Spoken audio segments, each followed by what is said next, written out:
오늘은 룻기 강해 마지막 시간입니다. 특별히 추수감사주의를 맞이해서 오늘 말씀을 들을 때 감사할 제목들을 찾아내고 마땅히 하나님께 감사하는 그런 시간이 될 수 있기를 바랍니다. 이 세상을 살아가는 인생은 누구나 순탄한 길만 만나는 것이 아닙니다.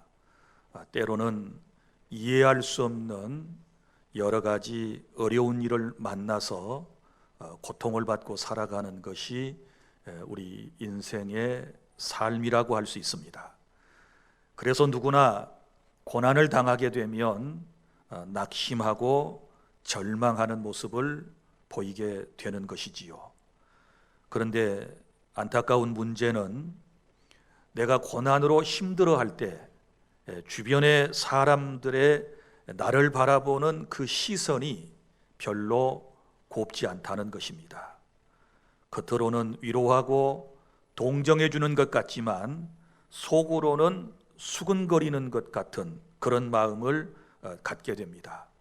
마치 고난받는 나를 죄인처럼 취급하는 그런 우리가 분위기를 느낄 수 있을 것입니다. 사람들은 내가 죄를 지어서 이런 엄청난 고통을 당하고, 그리고 신앙생활을 제대로 하지 않아서, 또 기도생활을 하지 않아서, 또 봉사생활을 하지 않아서 어떤 어려움이 당신에게 온 것이 아니냐, 이렇게 직접 말하지는 않지만 그렇게 말하는 것 같아서 참으로 아픈 마음을 안고 살아갈 수밖에 없는 것입니다. 그래서 고난당한 당사자가 왜 이런 고난이 내게 왔는가, 너무너무 답답하니까 하나님께 하소연하는 기도를 하지 않습니까? 하나님, 내게 이 고난의 의미가 무엇입니까? 왜 말씀대로 살려고 하는 나에게 고난이 찾아왔습니까? 기도하고 순종하며 살아가려고 하는 내 인생의 삶 속에 이런 말 못할 고난과 고민과 고통이 있습니까? 라고 기도를 합니다. 그러나 안타깝게도 우리가 아무리 안타까운 심정을 가지고 기도한다 할지라도 우리 하나님께서는 대부분 묵묵부답이시다 라고 하는 것을 여러분이 느끼셨을 것입니다. 속 시원한 대답을 하나님께서 고난에 대하여 해주시지 않는다는 것입니다. 이런 상황에서 우리는 어떻게 해야 될까요? 고난의 이유를 알지 못하고 나는 너무너무 고통스러운 일들을 경험하고 살아가고 사람들은 나를 죄인처럼 취급하는 이런 상황 속에서 나라고 하는 이 고난받는 인생은 도대체 어떻게 살아야 할 것인가? 사랑하는 여러분, 지금까지 우리는 룻기서 말씀을 듣고 있습니다. 여러분이 지금까지 말씀을 들으신 대로 나오미라고 하는 사람은 기근이 들어 남편 엘리멜렉과 그리고 두 아들을 데리고 베들레헴을 떠나 이방 땅 모압으로 가서 살게 되었습니다. 그런데 무슨 이유인지는 모르지만 그곳에 가서 사랑하는 남편이 세상을 떠나게 되었습니다. 얼마나 마음이 아팠을까요? 그래도 또 한편으로 생각해 보면 두 아들이 있었고 그들을 장가 보내고 두 며느리가 집에 들어오자 남편을 떠나보낸 그 슬픔은 아마 잠깐 잊을 수 있었을 것입니다. 그러나 10년이 채 지나지도 않아서 두 아들마저도 세상을 떠나게 되었습니다. 이제 나오미는 의지할 것이 없었습니다. 이제는 그의 가정에 세 과부만 남았습니다. 며느리 하나는 친정으로 돌아갔고, 그리고 룻이라고 하는 며느리만 시어머니 나오미의 곁에 남게 되었던 것입니다.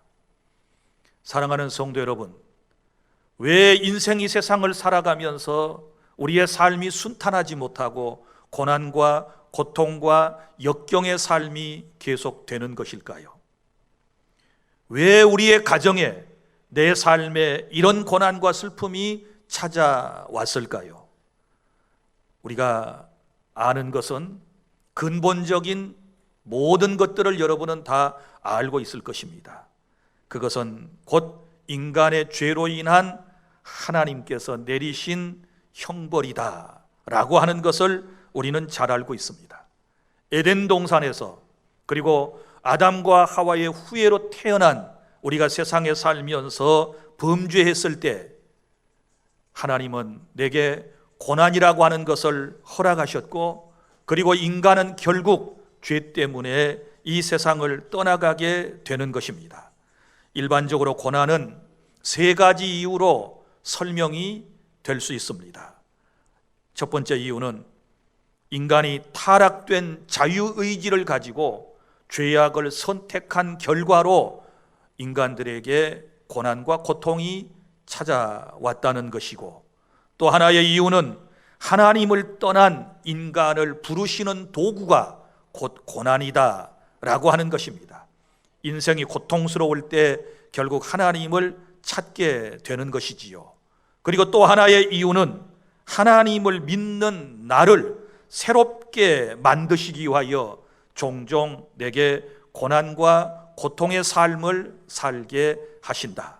내 신앙을 순금처럼 하나님께서 고귀한 신앙으로 변화시켜 주시기 위해서 우리에게 고난을 허락하실 때가 있다라고 하는 것입니다. 자, 그러나 오늘 성경은 이 나오미의 가정에 왜 이런 고난이 찾아왔는지, 남편도 죽고 두 아들마저 죽고 정말 인생을 힘들게 살아갈 수밖에 없는 이런 환경이 왜 그들에게 주어졌는가에 대하여 특별한 설명이 나오지를 않습니다. 여러분, 우리도 그렇지 않습니까? 어떤 어려움이 찾아오면 그 원인에 대하여 속 시원히 좀 알고 싶은데, 그래서 기도하는데 하나님은 아무런 말씀도 하지 않으시고 여전히 침묵하신다는 사실에 대하여 우리가 답답한 마음을 사실은 금할 길이 없습니다. 그러나 또 한편으로 생각해 보면, 여러분, 내가 겪고 있는 역경과 재난의 원인을 안다고 해서 지금 당장에 모든 문제가 척척 해결되는 것 또한 아니지 않습니까? 원인을 알아냈는데도 불구하고 여전히 내 삶에는 그 어떠한 변화의 조짐도 보이지 않는 것이 우리 인생의 삶의 모습이 아니겠습니까?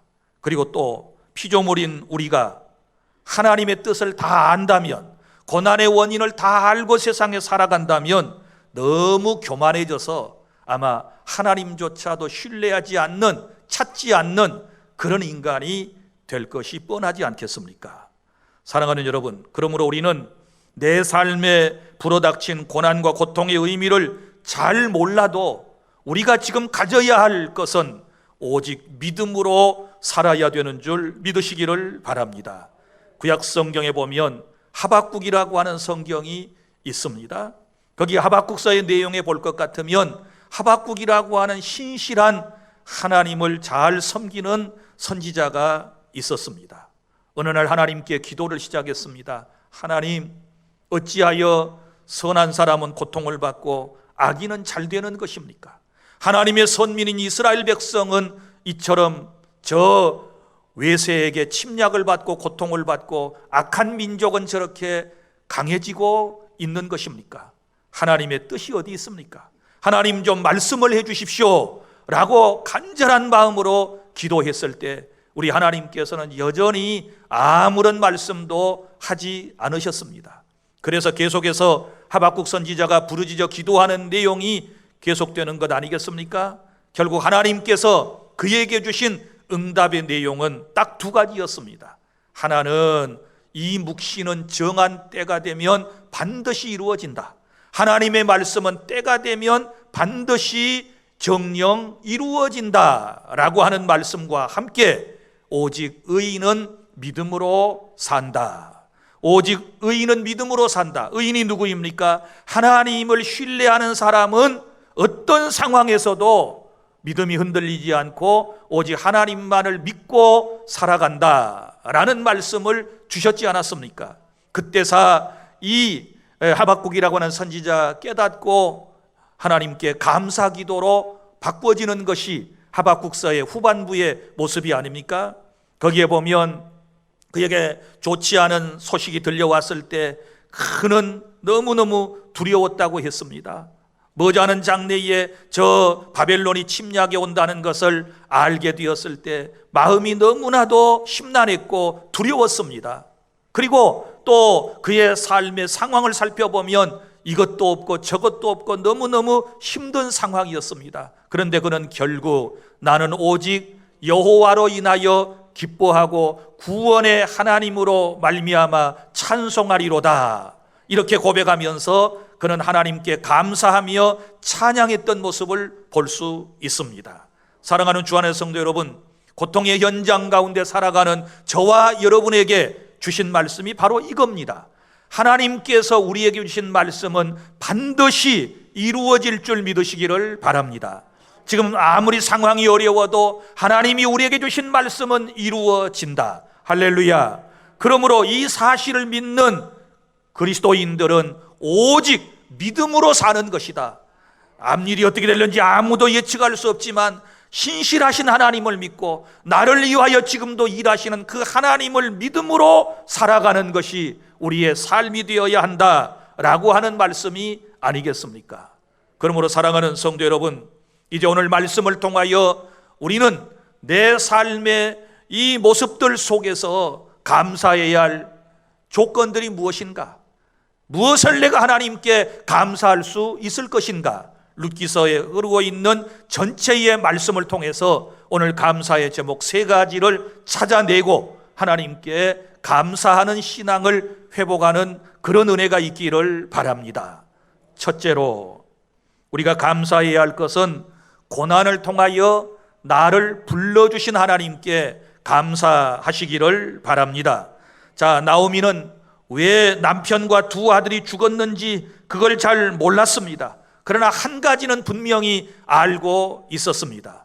룻기 1장 13절에 보면 그가 어려운 일을 당했을 때 고백했던 말 가운데 이런 말이 나와요. 여호와께서 나를 치셨다.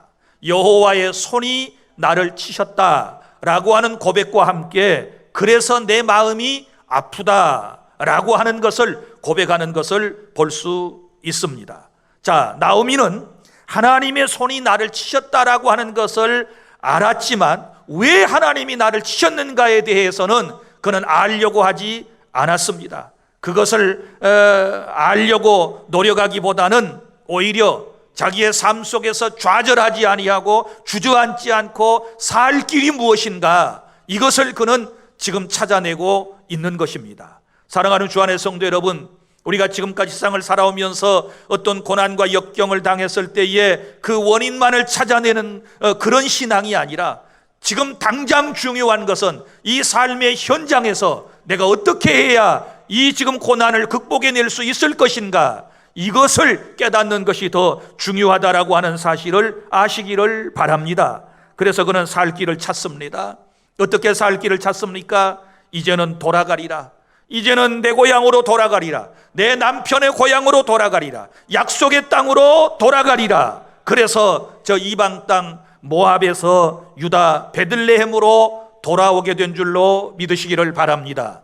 여기 베들레헴은 약속의 땅입니다. 베들레헴은 이제 세월이 지나게 되면 그곳에서 메시아, 우리의 구세주가 탄생할 땅이었습니다. 그러니까 그가 베들레헴으로 돌아갔다라고 하는 것은 결국 하나님께로 돌아온 것을 의미하는 것입니다. 사랑하는 성도 여러분, 만약에 나오미의 가정이 저 모압 땅에 가서 잘 먹고 잘 살았더라면, 이런 아픔이 없었더라면, 이런 고통과 슬픔이 없었더라면 그들은 아마 베들레헴 저 약속의 땅으로 돌아가지 않았을 것입니다. 그러나 고난을 통하여, 아픔을 통하여 그들은 돌아가야 할 곳으로, 하나님께로, 하나님의 말씀이 약속된 땅으로 그들은 돌아오게 되었다라고 하는 사실을 믿으시기를 바랍니다. 또 그리고 우리가 룻기 1장 6절 말씀에 보면 이 나오미가 사랑하는 며느리와 함께 고향 땅으로 돌아오려고 할 즈음에 어떤 일이 있었습니까?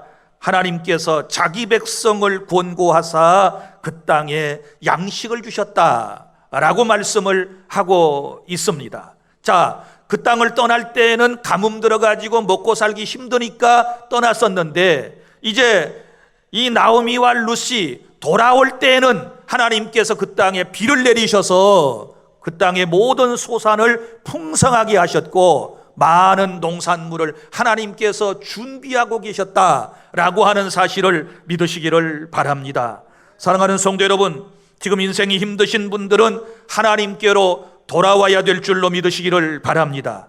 지금은 하나님께서 나를 치고 계시지만 하나님은 나를 따스하고 부드러운 손길로 어루만져 주실 줄로 믿으시기를 바랍니다.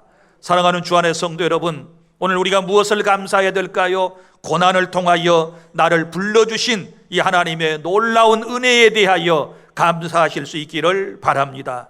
우리들의 모습을 생각해 보십시오. 우리가 잘 먹고 잘 산다면 하나님께로 돌아올 사람이 누가 있겠습니까? 우리가 건강하고 내가 하는 것마다 다 모든 것이 만사형통한다 그러면, 하나님 없이도 잘 사는 인생이라면 누가 하나님께 나와서 신앙생활을 할 수가 있겠습니까? 여러분, 우리가 병들었기 때문에 연약한 가운데서 하나님 앞에 나올 수 있었고, 내가 실패했기 때문에, 내가 실수했기 때문에, 내게 약점이 있었기 때문에, 내 인생이 너무 고달폈기 때문에, 내 마음의 고통이 너무 컸기 때문에, 여러분, 우리가 하나님 앞에 나올 수 있는 계기가 되었다라고 하는 사실을 기억하고, 고난을 통하여 이 자리까지 나를 불러주신 하나님의 놀라운 은총에 대하여 만만 감사드리는 그런 시간이 될 수 있기를 바랍니다.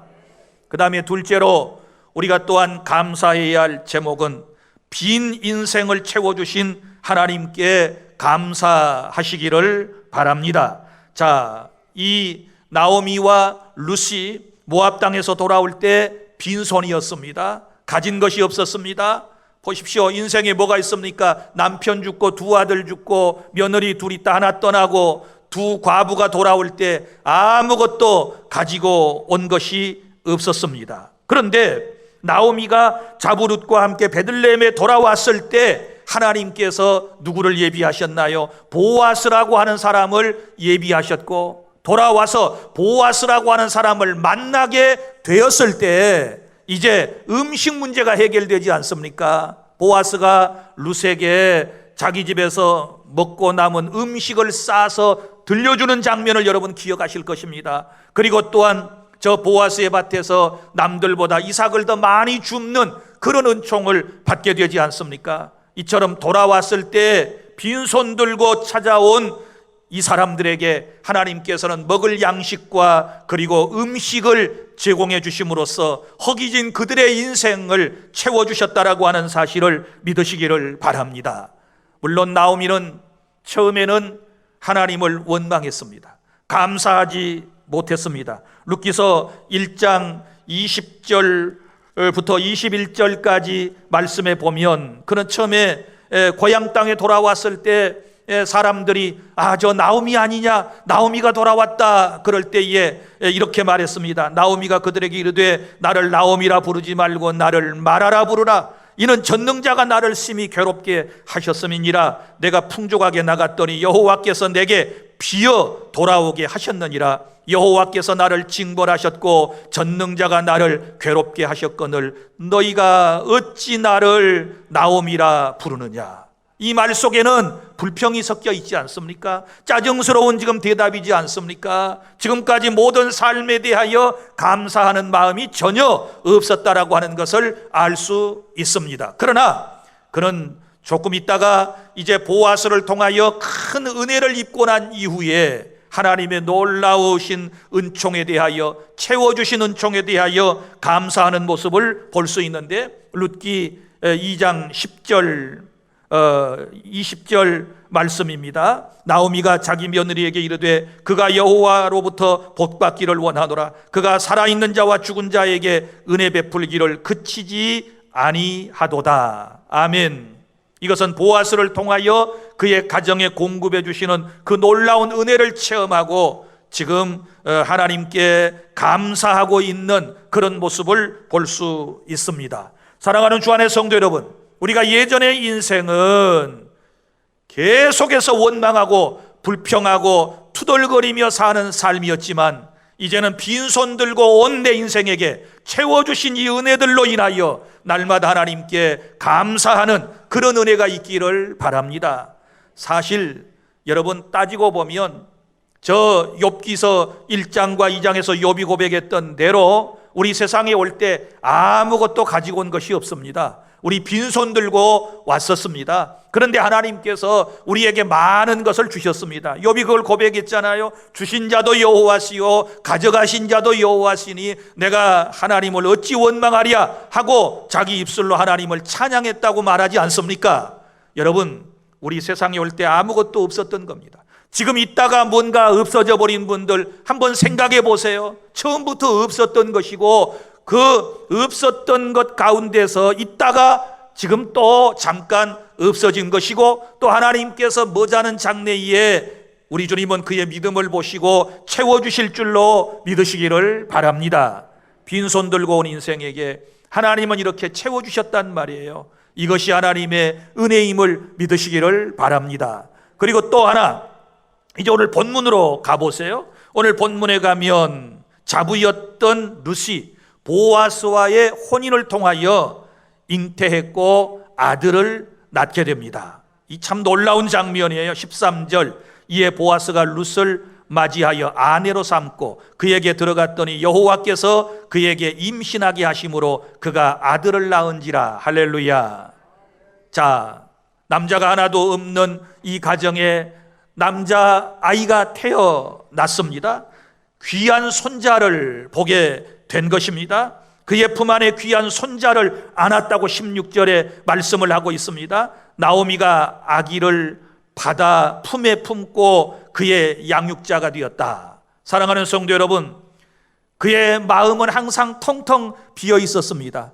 그런데 그의 품 안에 지금은 귀한 생명이 안겨져 있는 것입니다. 얼마나 그의 마음이 기뻤을까요? 17절에 보면 동네 여인들은 노래를 부릅니다. 그 아이를 나오미의 아들이다 이렇게 말하지 않습니까? 자, 14절부터 볼까요? 여인들이 나오미에게 이르되 찬송할지로다. 여호와께서 오늘 내게 기업 물을 자가 없게 하지 아니하셨도다. 이 아이의 이름이 이스라엘 중에 유명하게 되기를 원하노라. 이는 내 생명의 회복자이며 내 노년의 봉양자라. 곧 너를 사랑하며 7 아들보다 귀한 내 며느리가 낳은 자로다 하니라. 아멘.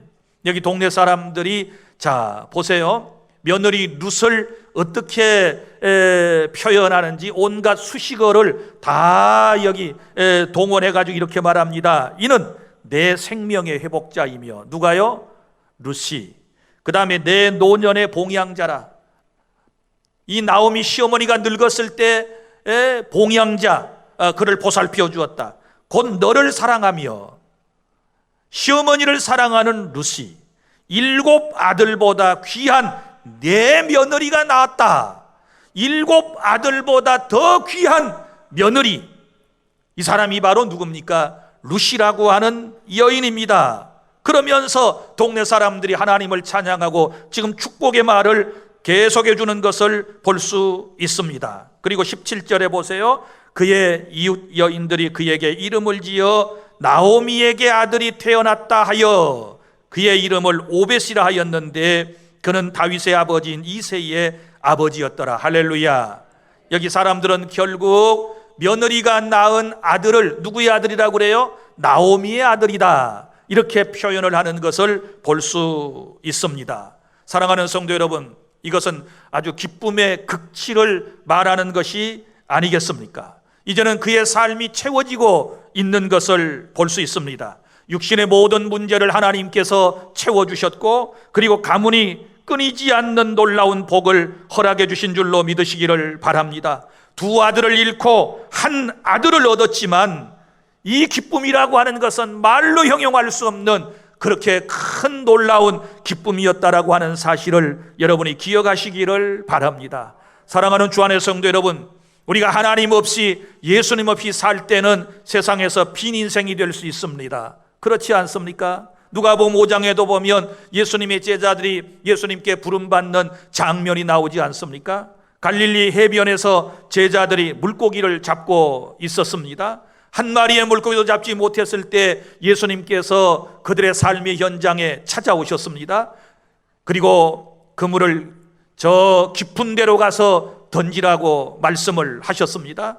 제자들이 예수님의 말씀에 순종해서 깊은 데에다가 그물을 던졌더니 많은 물고기를 잡게 되었다라고 하는 것, 여러분 무엇을 의미하겠습니까? 예수님을 만나기 전의 인생은 늘 빈 그물, 비어있는 허탕친 인생이었지만, 그러나 예수님을 만나 주의 말씀에 순종하고 살아가는 인생은 더 이상 허탕친 인생이 아니고 채워지는 인생인 줄로 믿으시기를 바랍니다.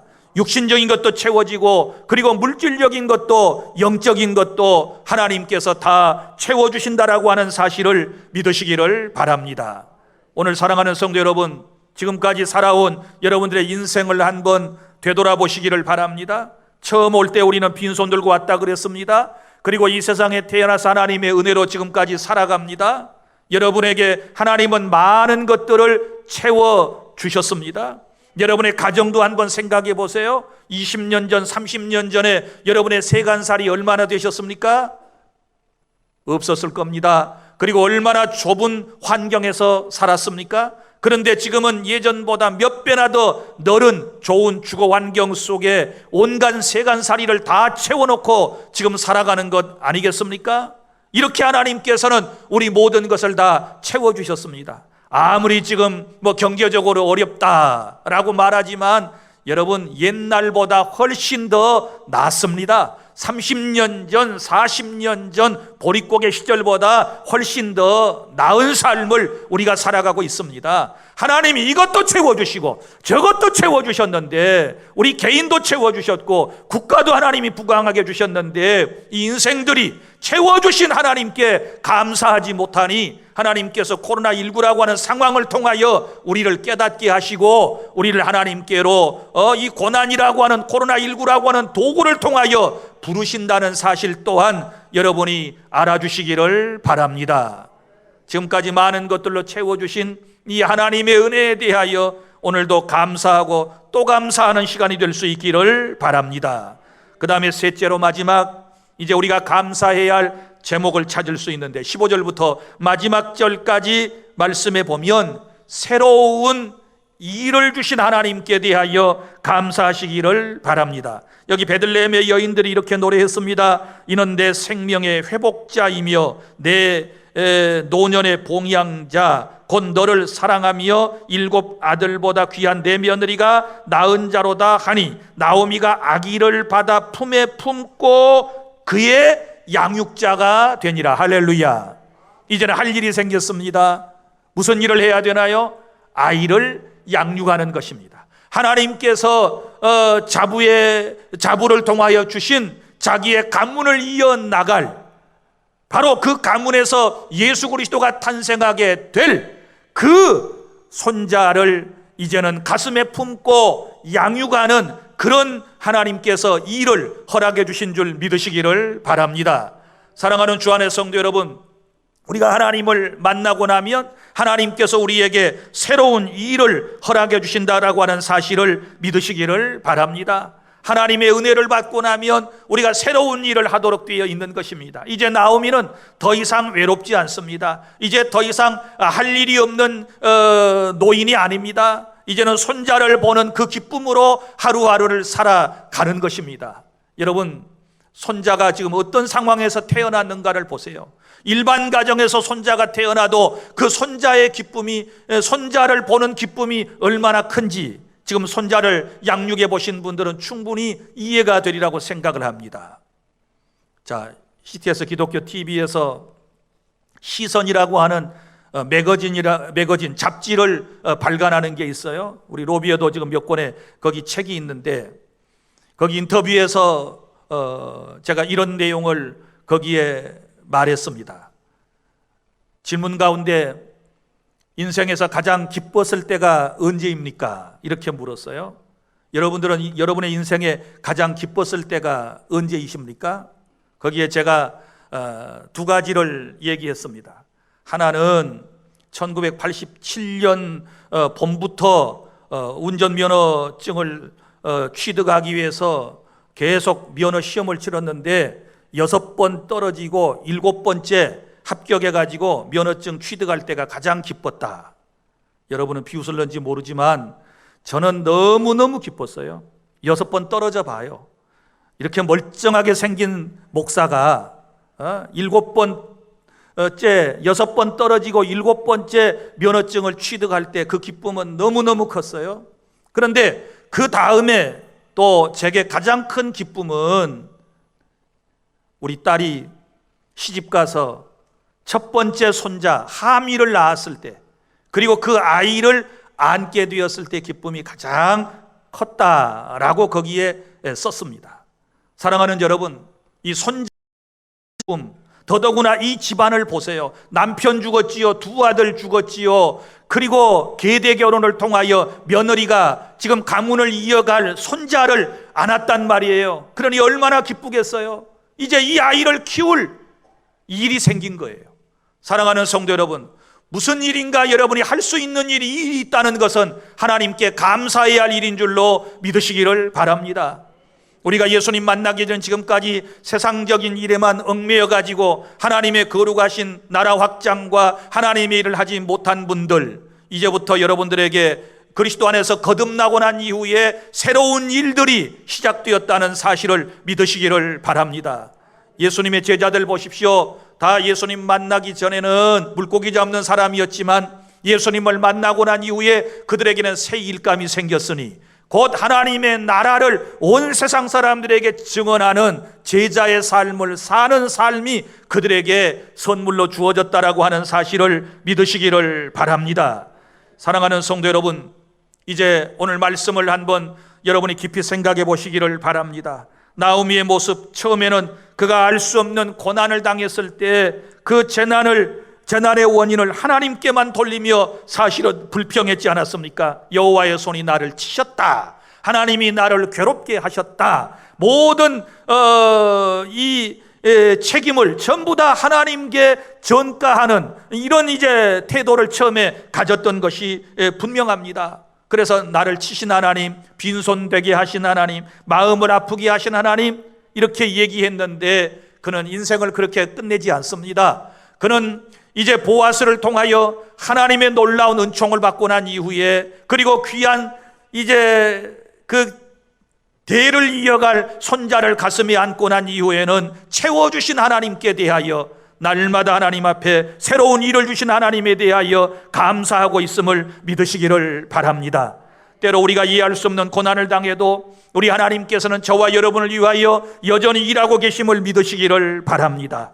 여기까지 우리를 인도해 주셨고 또 날마다 하나님은 은혜를 베푸셔서 저 천국까지 저와 여러분을 인도해 주실 줄 믿으시기를 바랍니다. 17절부터 22절까지 말씀, 보아스와 룻을 통해서 누가 태어났습니까? 오벳이라고 하는 사람이 태어났습니다. 그리고 오벳을 통하여 누가 태어났습니까? 이새가 태어났습니다. 이새라고 하는 사람을 통하여 그 유명한 다윗 왕이 태어났습니다. 그리고 계속 시간을 흘러 그 다윗 왕의 후손 가운데서 메시아이신 우리의 구세주 예수 그리스도가 탄생했음을 믿으시기를 바랍니다. 사랑하는 주 안의 성도 여러분, 나의 삶의 모든 고난과 고통은 하나님의 뜻을, 하나님의 언약을 이루어가는 과정 속에 있고, 그 과정 속에서 내가 하나님 앞에 새로운 일들을 통하여 쓰임받고 있다는 사실을 다시 한번 감사하실 수 있기를 바랍니다. 사랑하는 성도 여러분, 우리 하나님께서는 자격 없는 사람들을 부르셨습니다. 예수님의 계보를 여러분이 오늘 마태복음 1장을 집에 가서 꼭 한번 읽어보시기를 바랍니다. 그 계보에 보면 여리고성에 누가 나옵니까? 기생 라합이 나오지요. 기생 라합. 이 기생 라합의 후손 가운데서 누가 나옵니까? 또 여기 모압 여인 룻이 나오지 않습니까? 그리고 이제 그들을 부르셔서 예수 그리스도의 조상이 되게 하시는 이런 은총을 입혀 주셨습니다. 그러니까 삶의 현장에서 고통당하는 사람들, 무시받고 천대받는 사람들을 부르셔서 우리 하나님은 그의 인생을 복되게 해 주시는 것입니다. 그러므로 우리는 아무리 어려운 상황에서도 좌절하거나 절망하지 않고 오직 하나님만을 바라보고 살아가야 된다는 것을 말씀을 통하여 깨닫고 오늘 3가지 감사를 회복하실 수 있기를 바랍니다. 첫 번째, 고난을 통하여 나를 불러주신 것 감사하시기를 바랍니다.